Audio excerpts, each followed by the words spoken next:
High বন্ধুরা, তোমরা সব কেমন আছো? আশা করি ভালো আছো।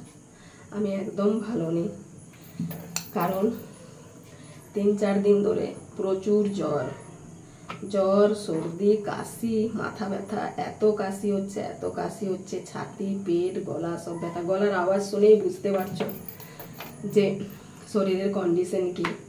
তাই 3-4 দিন কোনো ভিডিও দিতে পারিনি। আমি ফোন ধরতেই পারি, মানে কথা বলতে গেলেও বিরক্ত লাগছে। এখন এই রুটি করছি, রুটি মানে পরোটা করব, আর মসুর ডাল দিয়ে আলু দিয়ে তরকারি করেছি। আর খাওয়ার সময় ডিম ভাজবো, কেন আমার সাথে দুটো বাচ্চা আছে, আমার নাতি নাতনি আছে।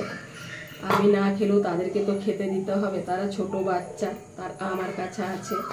আমার মেয়ে চলে গেছে, মেয়েও গেছে, আর আমার শরীর খারাপ হয়েছে। যদি মেয়ে থাকতে থাকতে আমার শরীরটা খারাপ হতো, তাহলে হয়তো মেয়ে আরও 2 দিন থেকে আমি একটু সুস্থ হলে হয়তো তারপর যেত। কিন্তু মেয়ে যেদিন যায় সেদিন থেকেই আমার শরীরটা খারাপ হয়েছে। তো দেখছি, যদি শরীরটা ভালো লাগে তো ভিডিও দেওয়ার চেষ্টা করব। আর শরীর না ভালো লাগলে তো কিছুই ভালো লাগে না, জানো।